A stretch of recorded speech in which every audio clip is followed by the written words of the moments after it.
tassa bhagavato arahato samma sambuddhassa. Namo tassa bhagavato arahato samma sambuddhassa.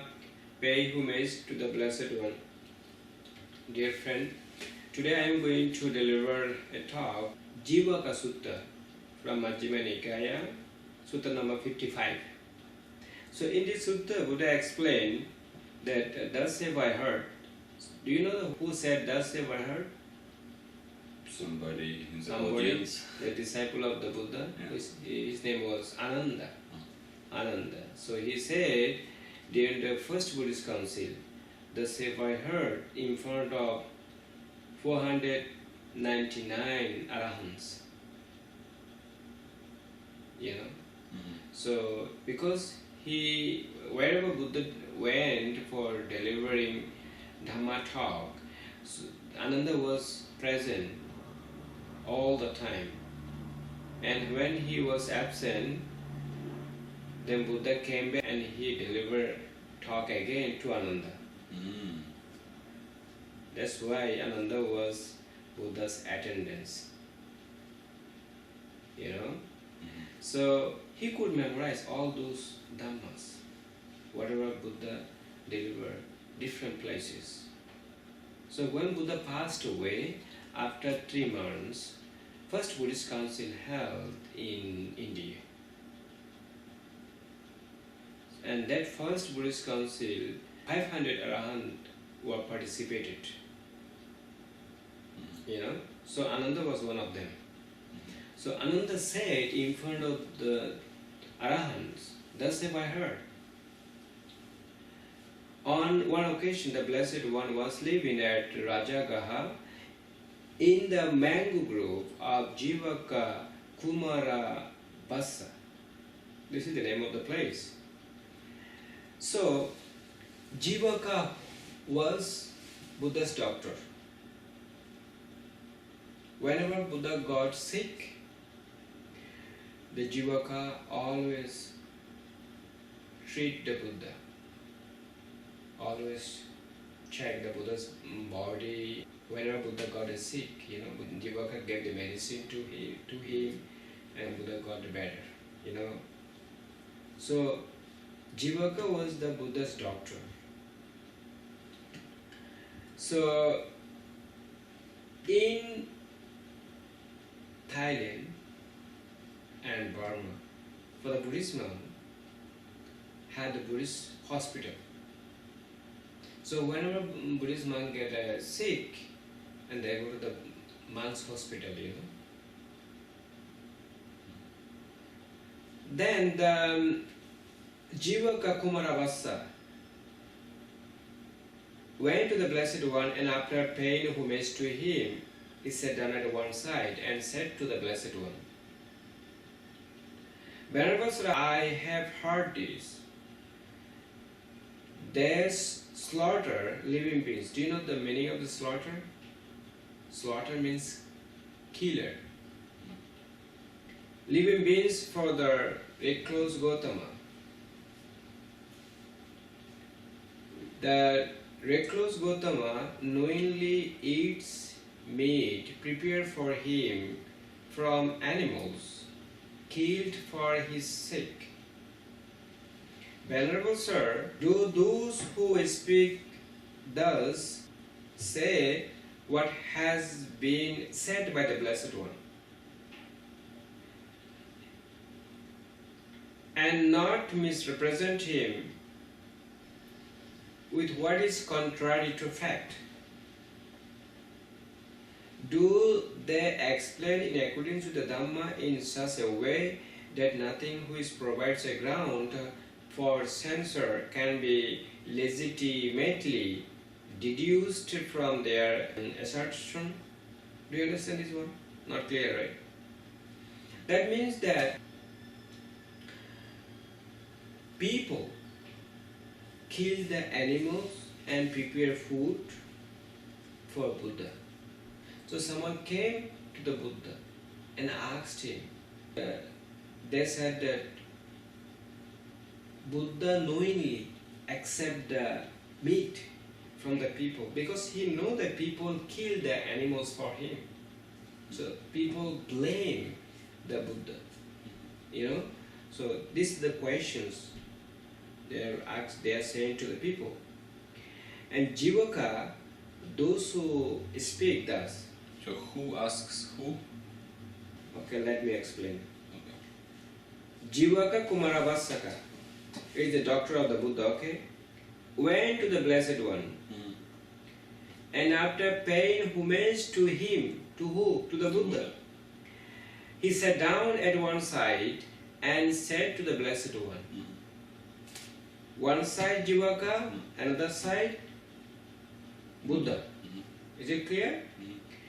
Venerable Sir, who said? The doctor. Doctor, I have heard this. I have heard this means from the people. Okay. Who heard? Doctor. Yeah.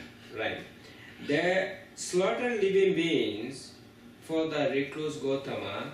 The recluse Gautama knowingly eats meat prepared for him from animals killed for his sake. Venerable Sir, do those who speak thus say what has been said by the Blessed One, not misrepresent him with what is contrary to fact? So he asks, is this true? Yeah, is it true or not? And do they explain in accordance with the Dhamma in such a way that nothing which provides a ground for censure can be legitimately deduced from their assertion? Okay. Who asked that? The doctor. Doctor. To Gautama. To Gautama Buddha. Then Buddha said, Jivaka, I said that there are 3 instances in which meat should not be eaten. When it is seen, if you see, I am the Buddhist monk, right? If you kill animals for me, if I see that, when it is seen, when it is heard, that means someone killed the animals for me. When I heard it, and when it is suspected, someone killed the animal, they want to offer meat to me, curry to me, and if I suspect that. You suspect what? If I suspect that, oh, those people killed the animals for me, so if I suspect that, I cannot accept the meat. If you see, if you hear, and if you suspect that, then you cannot accept any meat. Here said that the living beings has been slaughtered for oneself. I said that meat should not be eaten in these 3 instances. Is it clear? Is it clear? Okay. It means that when you see someone is killing living beings, animals, and then they offer you meat, you cannot eat that meat. And when you hear that from someone, you cannot eat that meat. When you suspect that someone kill animals for you and offer meat to you, you cannot accept that. Does it make sense? Okay. I said that there are 3 instances in which meat may be eaten. When it is not seen, when it is not heard, when it is not suspected that the living beings has been slaughtered for oneself. I said that meat may be eaten in these 3 instances. Is it clear? Right? Here, Jivaka, some monk lives in dependence upon a certain village or town. He abides pervading one quarter with a mind imbued with loving kindness. This I don't understand. That He means abides what? he abides pervading one quarter. That means now what are you practicing? You are practicing 6 direction, right? Mm-hmm. He abides pervading means you radiate loving kindness forward. Pervading. Pervading, Oh yeah, but this is the Yeah, so pervading and what? pervading one quarter with a mind imbued with loving kindness. That means Pervading 1/4. 1/4 means in front. Oh, 1/4. 1/4 is in front. 1/4. A 1/4 with a mind imbued with loving kindness. You are very kind. Imbued. Imbued means you are very kind. You are radiating loving kindness. So okay, say this way. You are radiating loving kindness forward.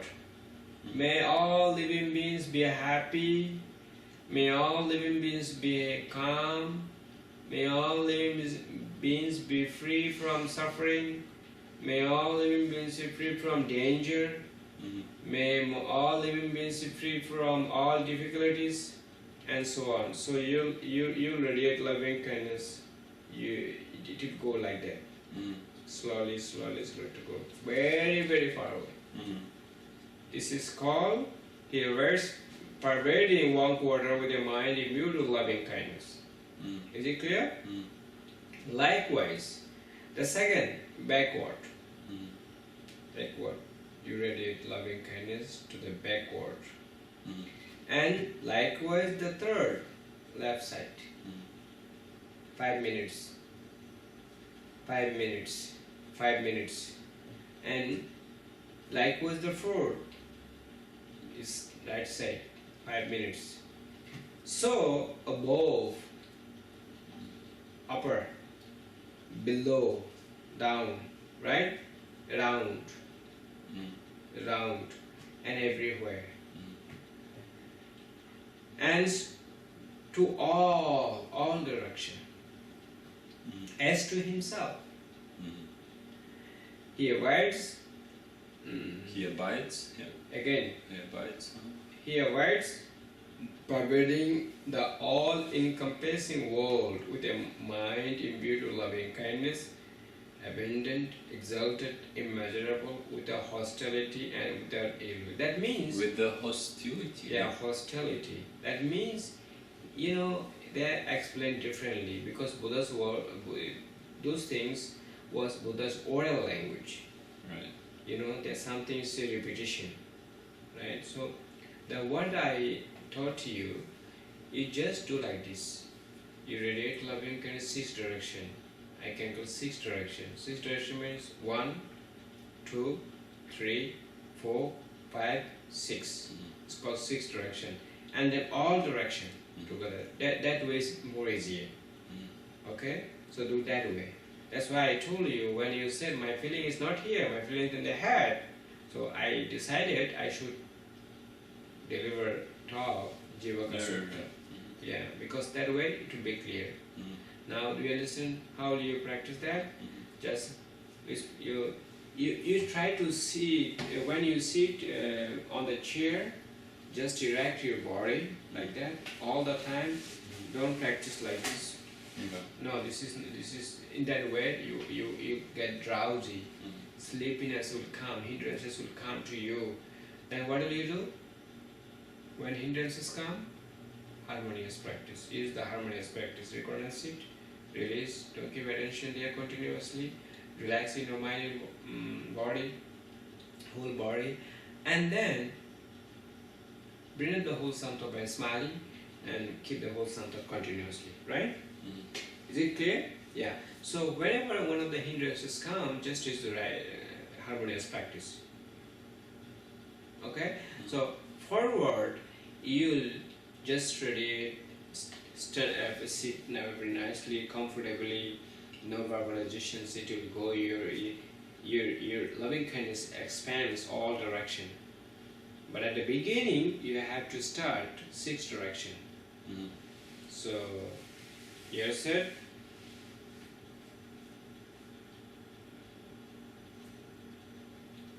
He avoids forbidding one quarter with a mind imbued with loving kindness. This means forward.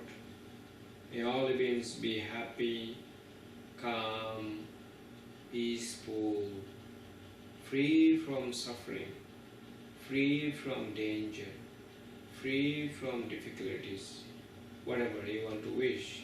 So your loving kindness will go that way. Slowly you feel that, you experience that. And likewise the second back side, and likewise the third left side and right side, above, below, around, to all. Okay? And so what do you have to do? 6 direction and all direction together, like one candle. Do that way. Okay? Then a householder or a householder's son comes to him and invites him for the next day's meal.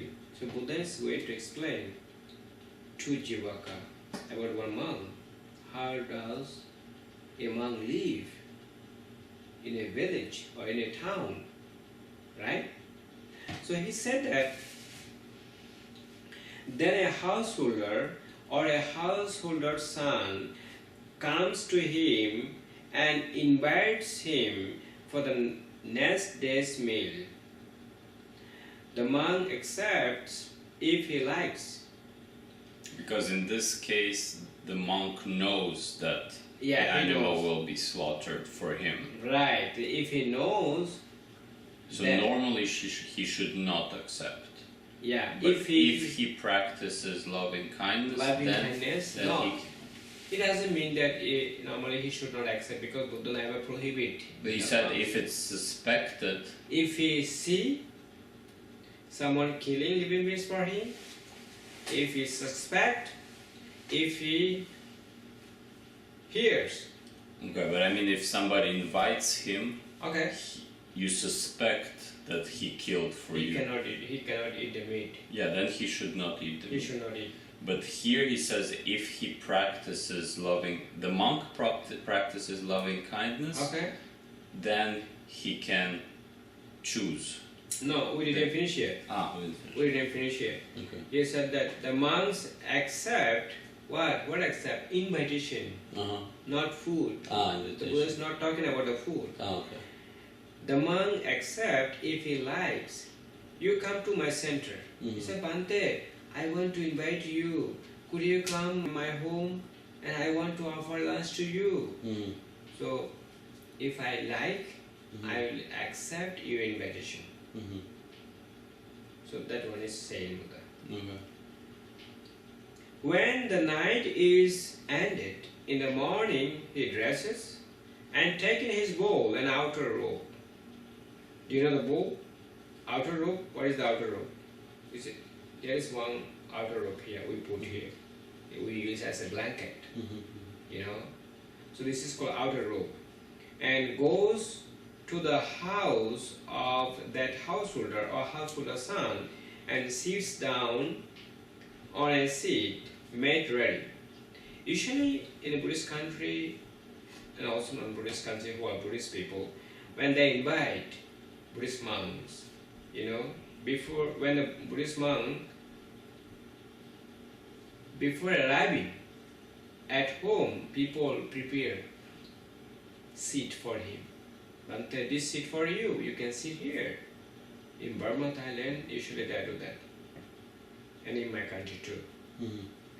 So that's why he has said,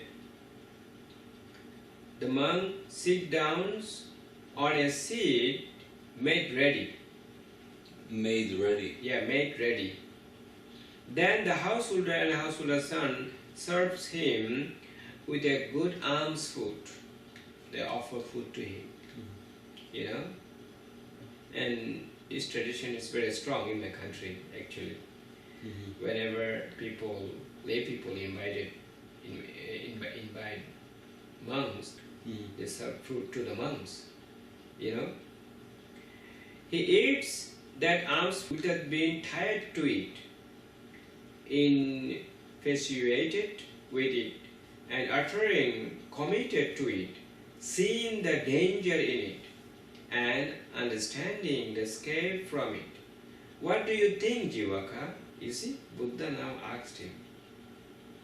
At the beginning, Buddha explained about one monk, and now Buddha asks him, what do you think, Jivaka? Would that monk on such an occasion choose for his own affliction, or for another affliction, or for the affliction of both? So affliction, what does it mean, affliction? Suffering. Affliction means, pain, But so he said he should eat aware of what? Of like not eating too much, or what was No, it? they are not talking about that.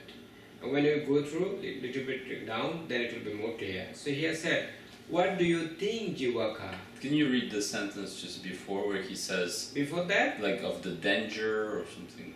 Okay. Seeing the danger in it and understanding the escape from it, what do you think, Jivaka? Would that monk on such an occasion choose for his own affliction, or for another's affliction, or for the affliction of both? Is it clear? I mean, I don't know what affliction he's talking about, but it will come later, no? Okay, we can go later and then we can discuss about it, okay? Yeah. Then Jivaka said, no, Venerable Sir. Does not that monk sustain himself with blameless food on that occasion? That means he doesn't blame anyone. Even though if you offer me food, I cannot blame you. Oh, that guy offered me food. That food is not good. That food is so bad. You cannot blame. Whatever you offer to me, I have to accept it. And I cannot blame you and I talk something to a public. That also I commit offense. So that's why whatever you offer to me, I have to accept it. So no, Venerable Sir. Who said? Jivaka. Does not that monk sustain himself with blameless food on that occasion? This is the question. This is the question Buddha asked the Jivaka. Right. Yes, Venerable Sir. I have heard this, Venerable Sir. Brahma abides in loving kindness. That means the Buddhist monk, they always radiate loving kindness to themselves and to others. They love all living beings. They all the time radiate loving kindness to all living beings. They are saying that. Venerable Sir, the Blessed One is my visible witness to that. For the Blessed One abides in loving kindness. That means I now understand. I now know that Blessed One really radiate loving kindness to all living beings. Jivaka is saying that. Okay? And Jivaka, any lust, L-U-S-T, any lust, any hate, any delusion, whereby ill will might arise, have been abandoned by the Tathagata. Cut off at the root, made like a palm stump, means like a palm tree, done away with, so that they are no longer subject to future rising. That means when you cut off the palm tree, that palm tree cannot grow up anymore. Right? So here the Buddha said, made like a palm stump, done away with, so that they are no longer subject to future rising. If what you said referred to that, then I allow it to you, Venerable Sir. What I said referred to precisely that. So here Buddha said to the Jivaka, any lust, Tathagata, Buddha said himself Tathagata. We call the Tathagata Buddha. Yeah. Right?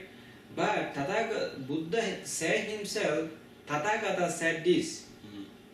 He referred this word, this title. Okay?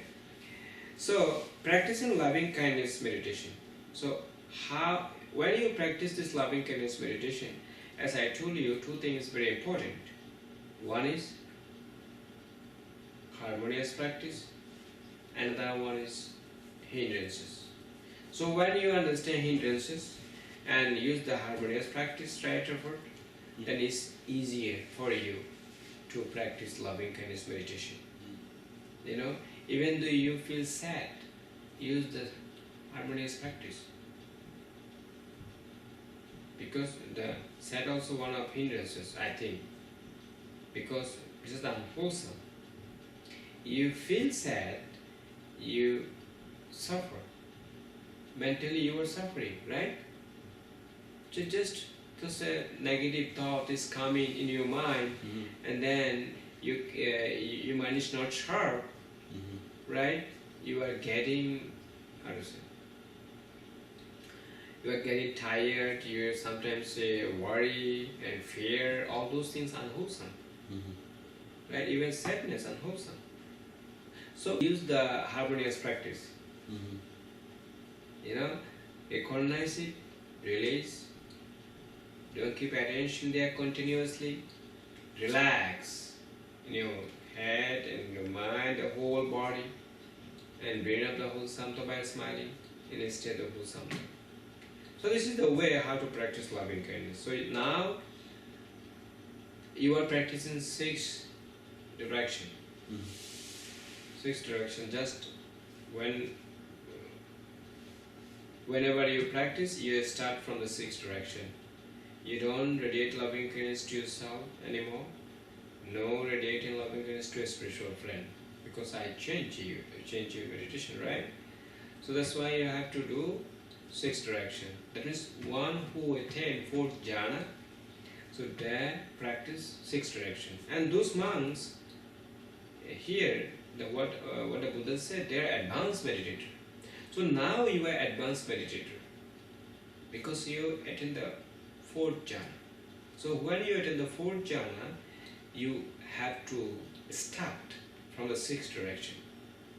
Even though if you go back at your home, you have to start from the 6th direction.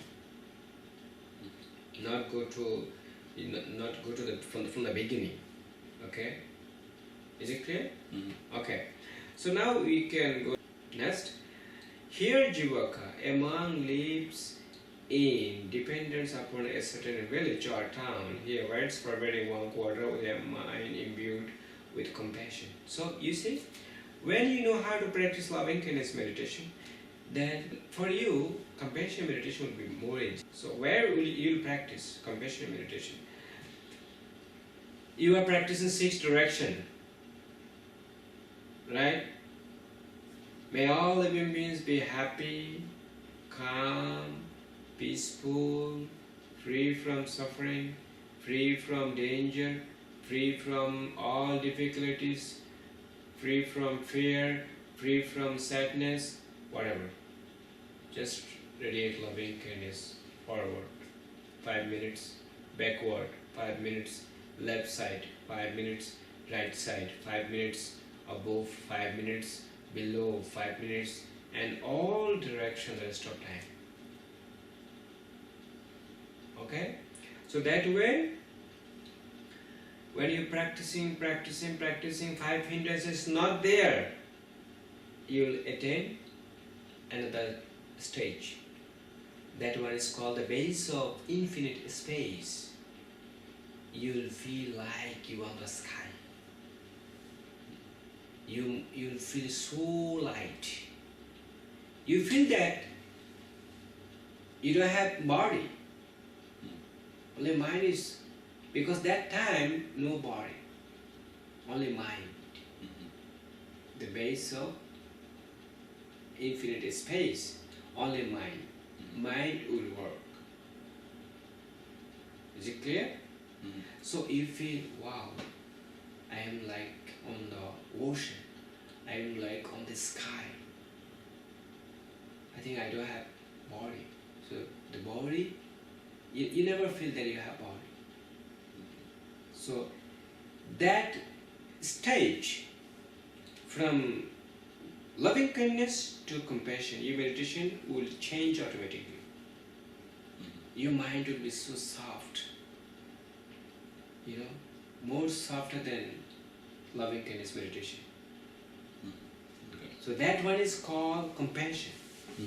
So how do you practice the compassion? So you'll see that your mind, all direction expand. Expansion will go.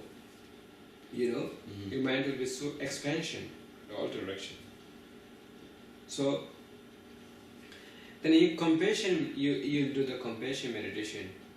Forward 5 minutes, backward 5 minutes, left side 5 minutes, right side 5 minutes, above 5 minutes, below 5 minutes, and all direction 5 minutes. Compassion. So now you understand, right? When you are advanced meditator, you still practice loving kindness meditation, and from loving kindness meditation you attend another stage.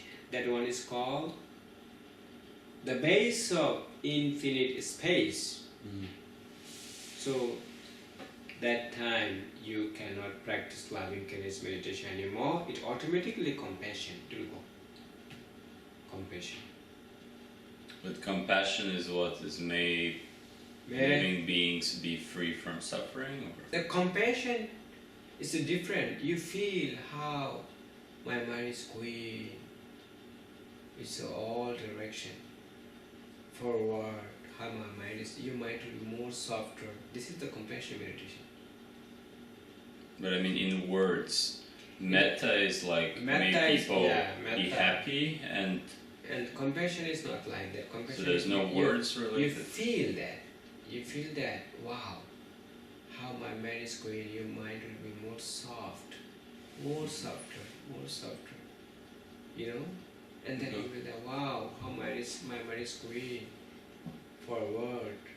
You see, and you feel compassion. You will be compassionate. But how do you define compassion? As you said, you from loving kindness, from loving kindness to compassion. Loving kindness, you just radiate loving kindness to all direction, right? 6 direction. The compassion will be more softer. Like, for example, externally I can say, when someone on outside, on the street, when I saw one homeless guy, and whenever I saw him, I felt very compassionate, Then this guy suffered a lot. There is compassion. I want to give something to him, because I feel that guy is now very cold outside, and he is on the street, he's asking some food. I feel very, very compassionate. You like?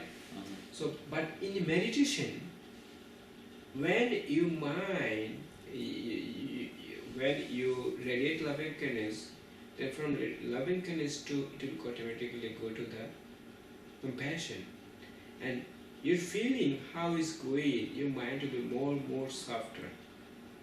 You experience, you feel that. Okay.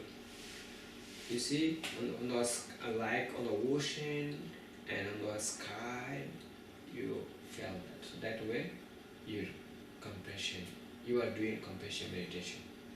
Forward 5 minutes, backward 5 minutes, back, left side, right side, above, below, and all direction. Right? So that time you will attain the stage of infinite space. And then next, with a mind imbued with joy. So as I explained yesterday, what did I say yesterday? I said that when you, from that stage, when you attain the next, that one is called the base of infinite consciousness, you will experience that the birth, death, birth, death, birth, death, birth, death. That means rising, passing away, the link of divine origination, the consciousness. So you will be able to see the link of dependent origination.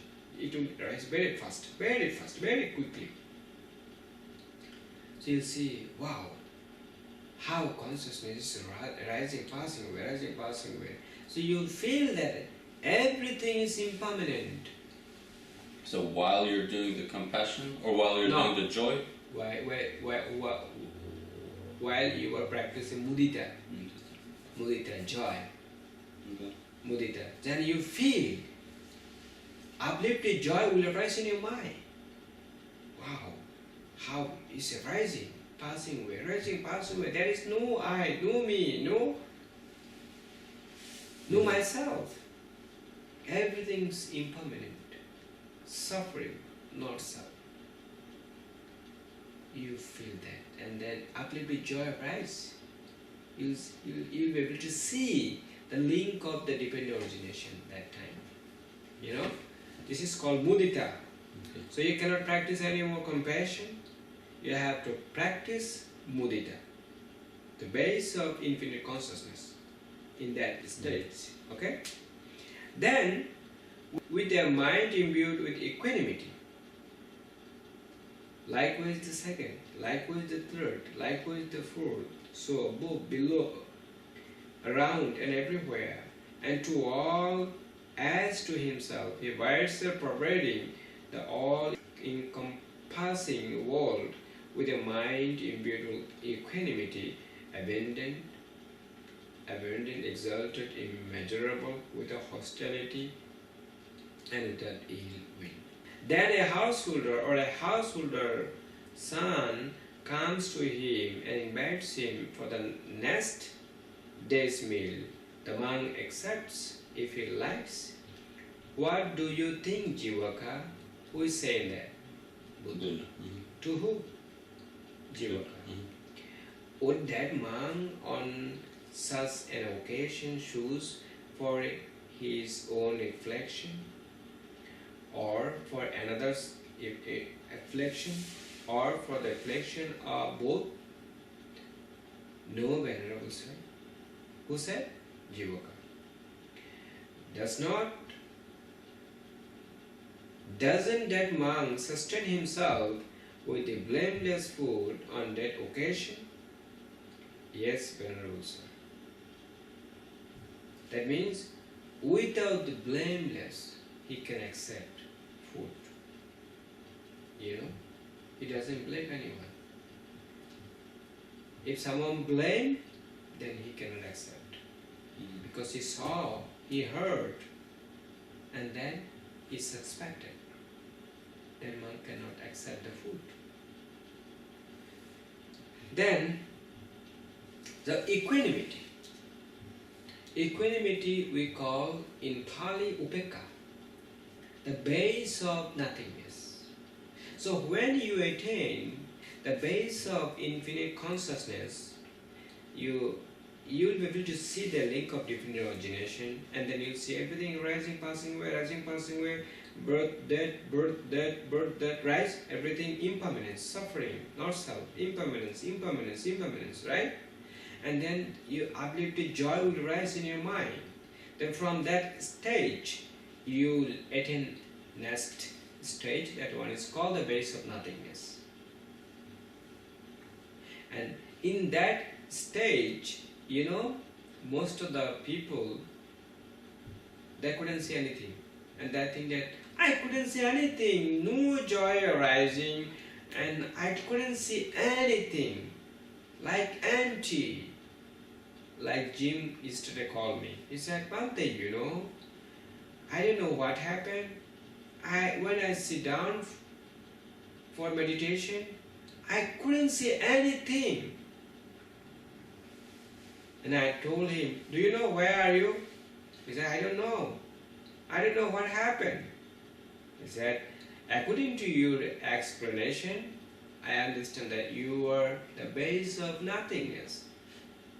So he told me, what should I do now?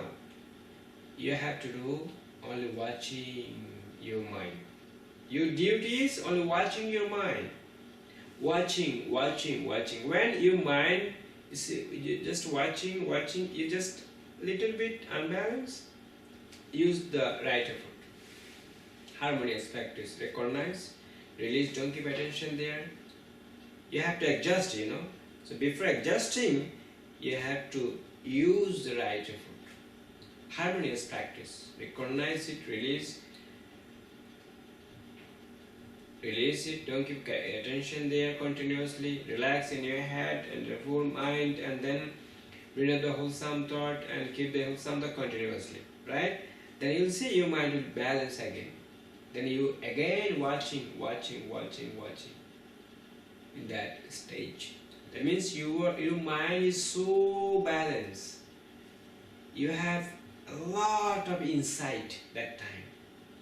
Your insight will be so strong. So when you attend the first jhana, as I told you, samatha and vipassana evenly yoke together, right? It means samatha and vipassana evenly work together. Yoke together means work together.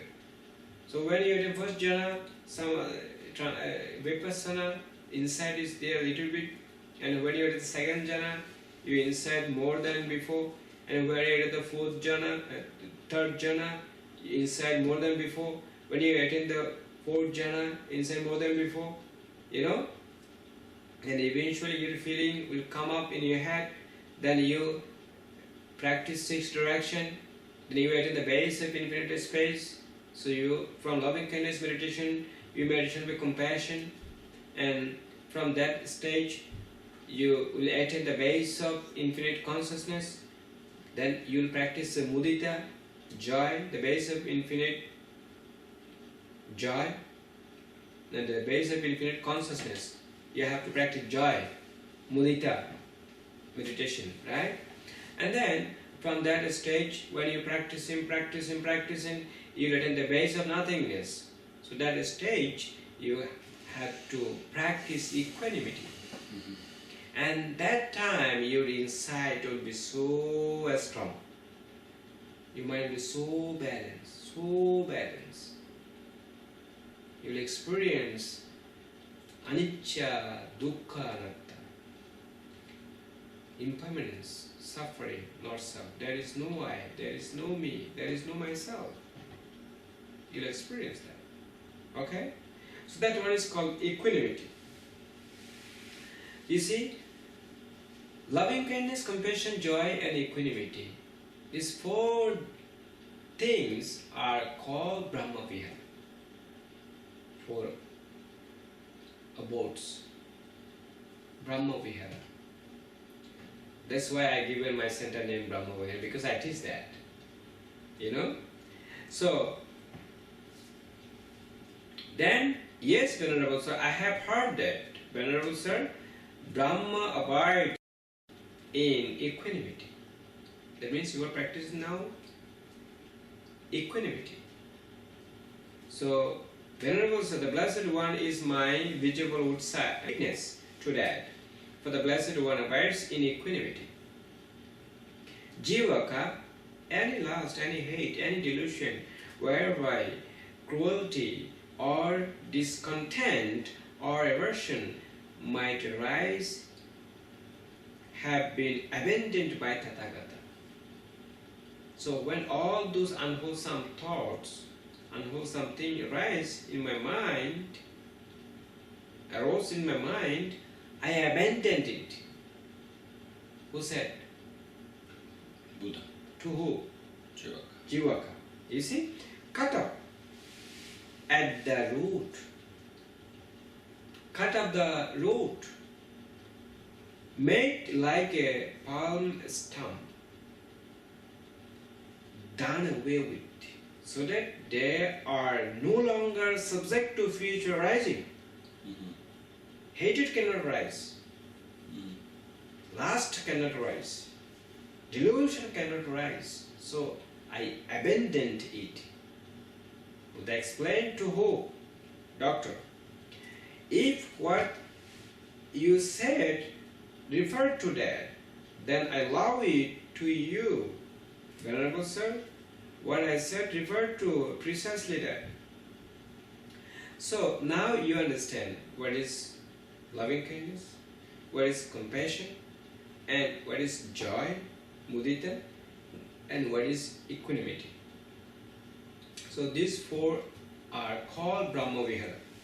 So when you practice, when you understand and practice is Brahma Vihāra, wow, you'll understand how to attain Nibbana, It's very simple, but not always easy.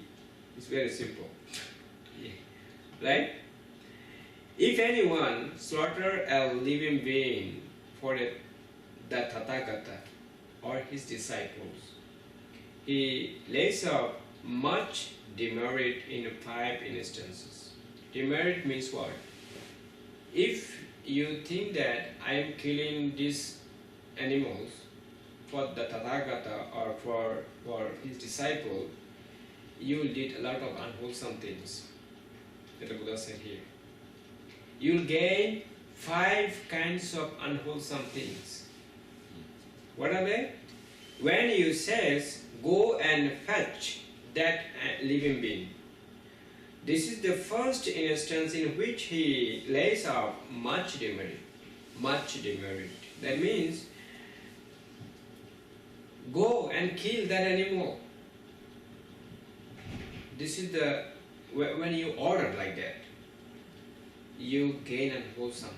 Like Here, Buddha is explaining, and if anyone slaughters, that means killer, a living being for the Tathagata or his disciple, anyone, he lays up much demerit in 5 instances. I see. Is it clear? When he says, he means anyone, go and fetch that living being. This is the first instance in which he lays out much demerit. You cannot order, If you order, please go there and kill that animal, you'll get a lot of unwholesome. Right? That's why at the beginning you accept, I'm abstained from killing living beings in the morning, every morning. Do you say that? Yeah. And second, when that living being experiences pain and grief on being laid alone with a neck halter, this is the second instance in which he lays out much demerit. Do you understand that? Is it clear? When that living being experiences pain and grief on being laid alone with a neck halter, when you know that, when you understand, then you gain a lot of demerit. Right? And the next, when he says, go and slaughter that living being, this is the third instance in which he lays out much demerit. Is it clear?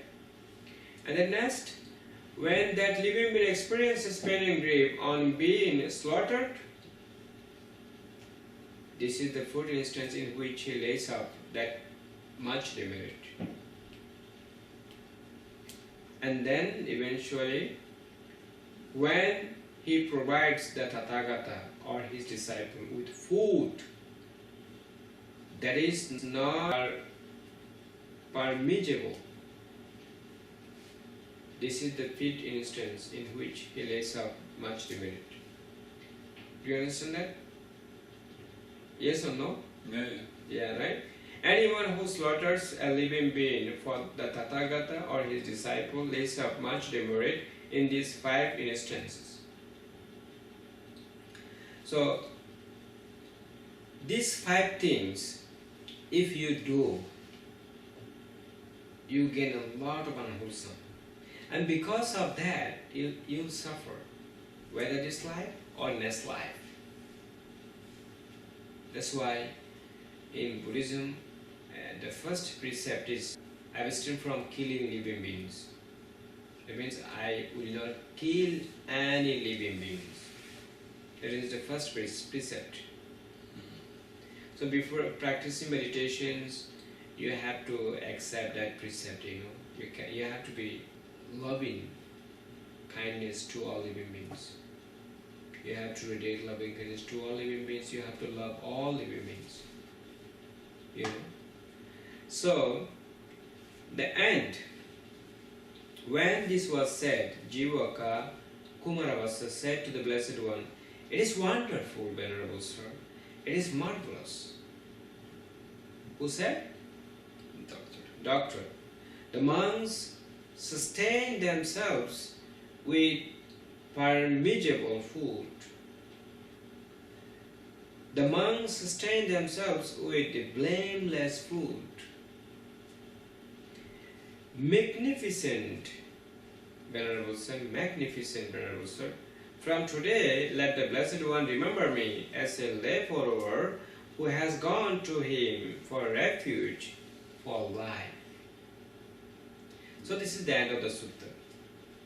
It means that, you see, when people went to the Buddha explained to them, like today I am giving Dhamma talk to you only. Not many people here. So similarly, Buddha gave Dhamma talk to doctor only. And doctor were very happy. He was very happy, right? He understood whatever Buddha explained. So similarly, I think you also understand. Right? You learn three things in this sutta. Monk cannot accept meat if someone don't offer. Right? Monk cannot accept meat if he heard, if he seen, and if he suspect. Right? And monk always radiate loving kindness to all living beings, all the time. Forward, backward, left side, right side, above, below, all direction. So that case, they can be happy themselves, and they also make other people happy, because they radiate loving kindness all the time to all living beings, and they radiate compassion to all living beings, and they radiate loving kindness and joy to all living beings, and they radiate loving kindness, equanimity to all living beings. That way they can attain first jhana, second jhana, third jhana, fourth jhana, and the base of infinite space, the base of consciousness, the base of nothingness, the base of neither perception nor non-perception. You see, this is the stage, gradual step to attain Nibbana. So if you practice gradually like that, according to the Sutta, then eventually you attain Nibbana. You are smiling. You are thinking, when will I attain that, right? Not difficult. If you practice continuously the way you are practicing, you'll get it. Don't worry, okay? You'll get it. Right? So do you have any questions? No, I mean, I find it difficult. I mean, I can radiate like in different direction, but all direction at the same time, I find it difficult. Why? No, first of all, I told you how do you radiate? Yeah, like first one direction. First 5 minutes. 5 minutes. 5 minutes forward, 5 minutes backward, 5 minutes left, 5 minutes right side, and 5 minutes above, 5 minutes below, and all direction. Yeah. You said that you feel difficult all direction, right? It's not so difficult. I want to give you one example. when I light this candle, right? This is the candle. When you light it, is candle giving the light only one side or the both side? Everywhere, right? Similarly, object of meditation here, you are practicing loving kindness, you are radiating loving kindness to all direction. Then you try to visualize what like candle in front of you, and then you start radiating, sending loving kindness to all direction like this. Just doesn't go very far when I do all direction. No, it will go later on. When you are used to, it will go later on. You'll see from here it will expand all the so direction. It's normal that in the beginning it's not going right, very far. Because you are a beginner right now. You just practicing from today. So when you practice every day, 1 day, 2 days, 3 days, then it will expand. Very very far away. You'll experience that. It will come slowly. Don't be too much attached. Okay. If you attach, then it will not come. This is one of the hindrances. Attachment is most dangerous for the meditators. Buddha said that overcome your attachment, asava. When you can reduce your attachment, that means you attain Nibbana. No lust, no hatred, no delusion in your mind. We always talk about the mind. So if you can reduce and overcome your hatred, lust, delusion, then you attain Nibbana. You are cool person. You are calm person. You are peaceful guy. That time you experience, wow, now I am different than before. What I experience now, I never experienced before. So that's why Ehipassiku, Buddha said, come and see. Try to understand. When you understand, you practice it. After practicing, when you experience it, accept it. If you don't experience it, you don't understand, just leave it, free. That's why welcome everyone. You welcome everyone. That's why a lot of people are accepting Buddhism. Why? Because Buddha said, Ehipassiko, come and see. Try to understand. Practice it. When you practice it, then you accept. After practicing, when you experience it, then accept that. Otherwise, no. Is it very clear?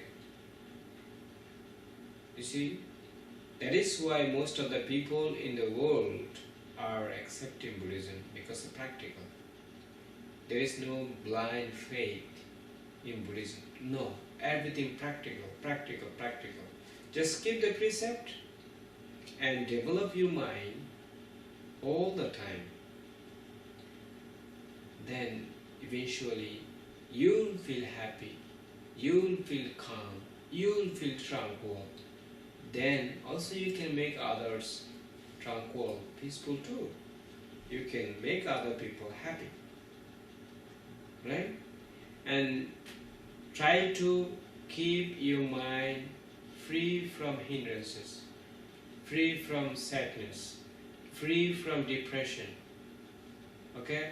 So when depression comes, what do? Recognize, release, relax.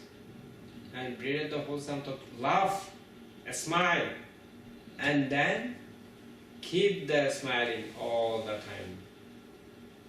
Continuously practice loving kindness as much as you can. Okay? So the talk is for today is ended here.